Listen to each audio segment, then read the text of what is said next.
I'm happy to announce that I've finally finished the book Dream Machine.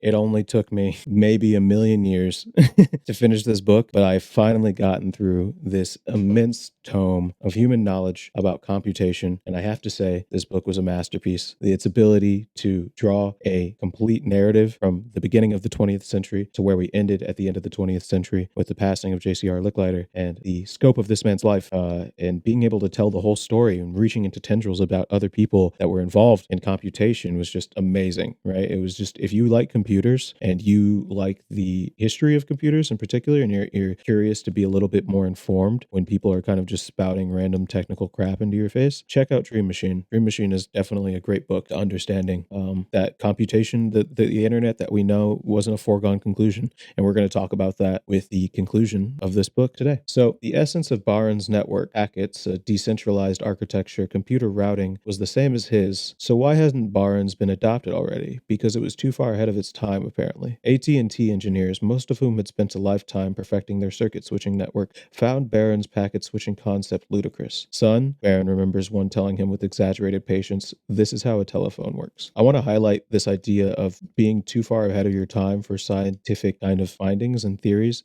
Specifically, we talked about science moving forward one funeral at a time, where we can see here, for example, a new scientific truth does not triumph by convincing opponents and making them see the light, but rather because its opponents eventually die and a new generation grows up that's familiar with it. Or more succinctly, science progresses one funeral at a time. And we can literally see that here with this Barron's network, where he was trying to set up decentralized architecture computer routing in a world where circuit switching networks have been working for the past 50 years, right? So when you talk to, I think, engineers, and I think about this as well with my own engineering background, about what qualifies as hubris and what qualifies as reasonable, kind of just saying this technology may or may not work, especially given the rapid acceleration of new technologies kind of quote unquote entering the fray, whether that be AR, VR, cryptocurrency, AI. There's a lot of noise going on and a lot of probably signal within the noise that we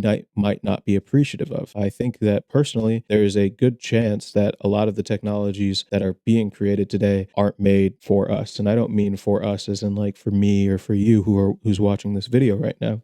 I mean for the current people who are alive. When, people who were engineers at AT&T in the 1930s, it's really easy to kind of just like laugh at them and say like, oh, wow, or 1970s and 60s, and say like, you just couldn't understand the circuit switching network. It's so obvious, right? But we're saying that from the perspective of people who live 60 or 70 years into the future from these people. So our system is completely different from them. And I think a lot of the technologies that are new today for us are going to be technologies that, again, 60 or 70 years from now, people are going to have fully adopted into society. And they'll just be like, well, it was a foregone conclusion. I can't believe our predecessors didn't see it at the time. So this idea of being a baron, this idea of being a person who creates things that are far ahead of your time is a lonely path, because people who even are the primo engineers of your era, the people who worked at AT&T in this era, are like Google engineers for our day, right? Like imagine going up to the brightest Google engineer who gets paid $500,000, and you say, hey, like I've really scientifically tested out this network and I think it's really going to work, and it's going to be much faster than what circuit switching can provide writ large, and it's going to be able to connect the entire world through fiber optic cables at terabytes of speed switching, and we're not going to have to worry about moving packets from one thing to another, because it'll just be like a decentralized mail system of network node computers. And they would laugh you out of the room, right? They would say like, oh, hey, like, come on, like, how this works. And it's really hard, I think, to deal with that kind of ridicule from people who are your contemporaries and intelligent. So, I'm of the belief that certain technologies that I've talked about, I think, have a very high success rate, but aren't for us. And some have a very low success rate and still might not be for us, respectively, AI and crypto. But I am also willing to say that, there's this, I will eventually die with my ideas as well. And there will be new ideas that come up and overtake the ideas that currently exist today that are going to be more valuable to the people who live in that era. So I think of progeny as this long-term idea of like making sure that we can stay humble, but be fair to science and not be afraid to try new technologies and not be afraid to lean into new technologies, but also pull back from new technologies when we find that they're not the thing that we're looking for and that they're not more efficient and they're not more effective. We found ourselves imagining all kinds of possibilities, Crocker says: interactive graphics, cooperating processes, automatic database querying, electronic mail. It was a blast, he remembers, and they let their imaginations run riot. What did it matter after all? They were just grad students. Professionals from the East would come around to tell them about the real protocols soon enough. So they started fantasizing about things like mobile interfaces, little chunks of software that would migrate through the net and allow you to interact with an application on a remote machine as if it were right in front of you. So if you remember the last conversation that we had about Dream Machine, we talked about the switch from batch processing to time sharing and the pushback that was received by setting up said process. In this era, now this is 20 years, 30 years after this, right? We're now starting to head into the idea of what apps could look like. And this is way before email. This is way before Unreal Engine 5. This is way before MySQL. All these technologies that we take advantage of today that make us good developers didn't exist then. And this kind of imagination, this idea of having fun, I think is the kind of point of what we're trying to build here, right? Like I think that it's really important to just be able to creatively test out a bunch of new technologies, as eventually they will become an obligation if they are valuable to society. But the only way to find out what's valuable to society is to try out a lot of things. If technology was a foregone conclusion, it would have already existed, and it doesn't already exist, which means that it's not a foregone conclusion by definition, right? To Lick, as Anderson soon realized, the most important thing was to have fun with computers to keep pushing forward the future. Another just great quote. This idea is just to, have fun is, I think it gets kind of beaten out of us in the educational process. This idea of being able to look into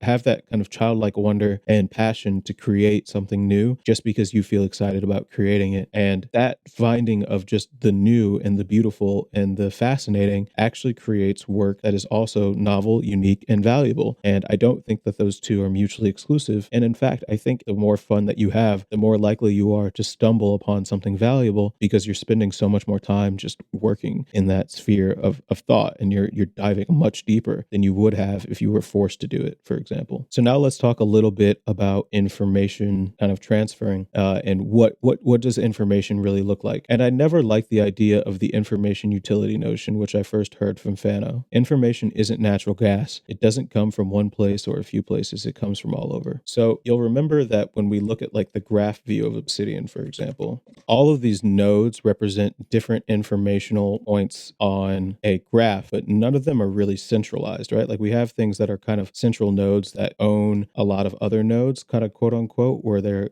responsible for managing different kind of relationships, but there isn't really a center here. You could start at any node and jump from any node to any node, right? You can see kind of like the orphans where you would get stuck on just one drawing, for example, but it's pretty simple to be able to move between concepts by just kind of like clicking these different nodes and things like that, right? So it's like pretty easy to just jump between different ideas really quickly. And I think the way to kind of like think about this as it relates to having fun and kind of dealing with ideas is to remember that no idea is the final idea and no idea is the first ideas. Ideas are a combinatoric asset where they don't really exist in the immediate, but they don't really exist in the future either, because they might have an extremely short shelf life for the thing that you're thinking of at the exact moment, but when given another context can expand into a brand new idea space. Being Greek, I thought the idea of the Athens flea market, where I used to spend every Sunday, and I envisioned an online version, a community of very large number of people coming together in a place where they could buy, sell, and exchange information. So this is kind of like the idea of the agora on the internet. Again, you want your networked nodes to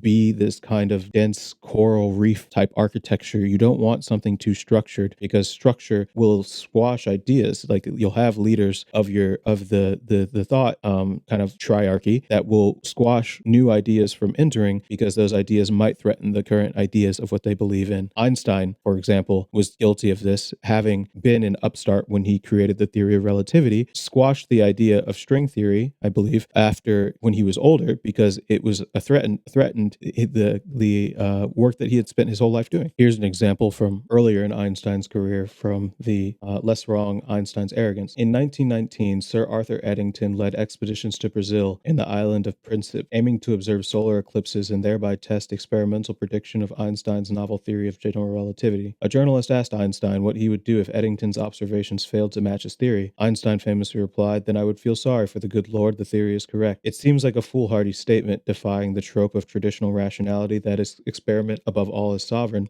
Einstein seemed possessed of an arrogance so great that he would refuse to bend his neck and submit to nature's answer as scientists must do. Who can know that the theory is correct in advance of experimental test? Of course, Einstein did turn out to be right. I try to avoid criticizing people when they are right. If they generally deserve criticism, I will not need to wait long for the occasion when they are wrong, and Einstein may not have been quite so foolhardy as he had sounded. So this is an example of Einstein's early career when he was the upstart, right?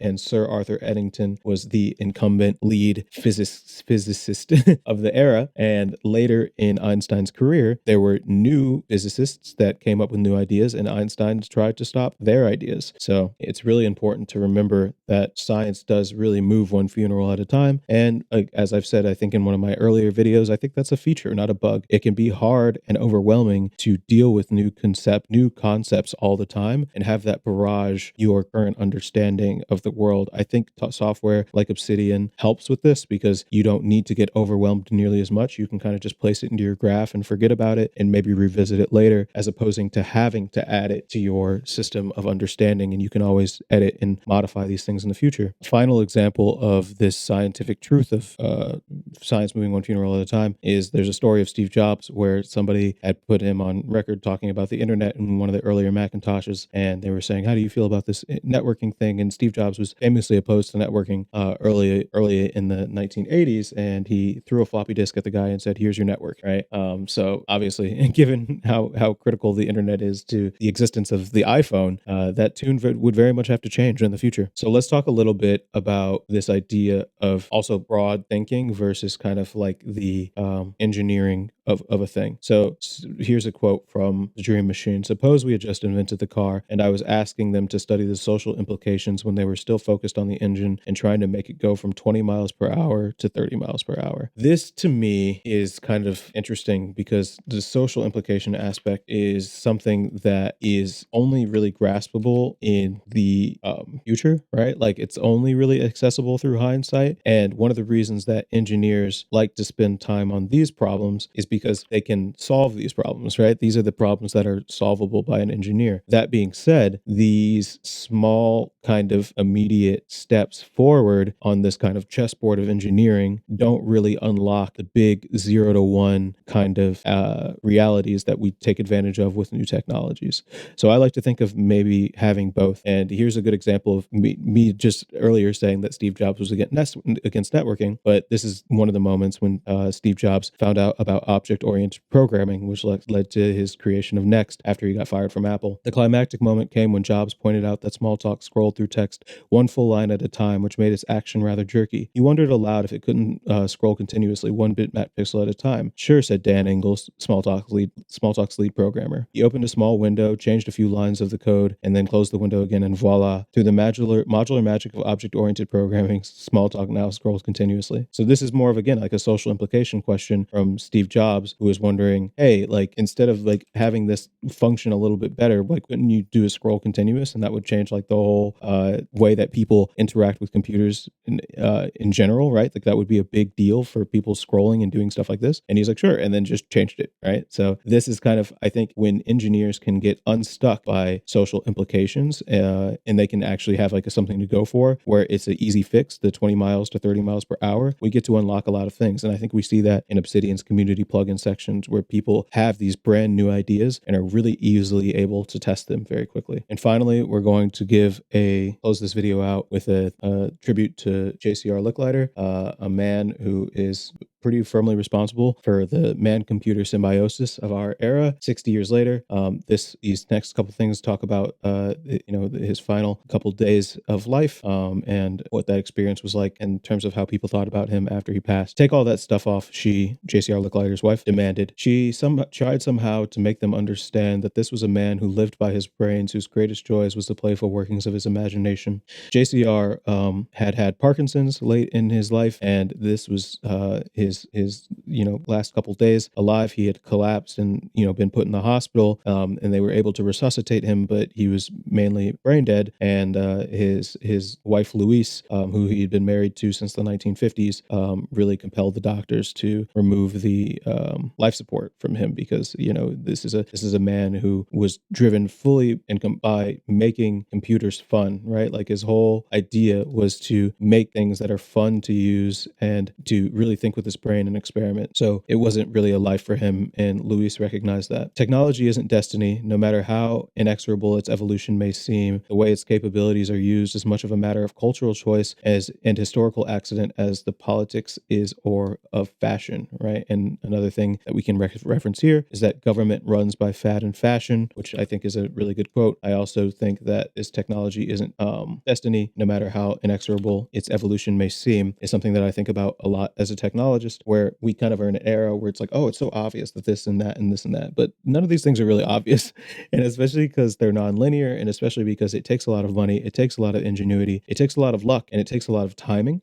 We kind of give too much credit to where credit isn't due. And I think we, as both engineers and both consumers of technology, need to appreciate that technology isn't destiny, but that gives us a chance to make better technologies that take advantage of better social implications, and making sure that people don't get hurt unnecessarily. But we also can realize that this is hard work, right? And we made it out of responses to stimuli or our particular eras and particular problems. Without an ARPA animated by JCR Licklider's vision, there would have been no ARPA community, no ARPANET, no TCP/IP, and no internet. This is obviously a big claim. Like I said, read The Dream Machine, check it out, because it really does go into why Licklider was fully responsible as maybe as any person is for the internet, as well as computers as we know them today, because computers weren't a foregone conclusion. Computers may, in this era, have still been locked away into major companies just using them to crunch accounting numbers and ballistics timetables. So something to think about as time goes forward is how you use computers, how you use technology, what kind of technology you want to see. How do you want the world to be reshaped by both software and hardware and technology, and what implications are you trying to solve with the technology you have on hand, and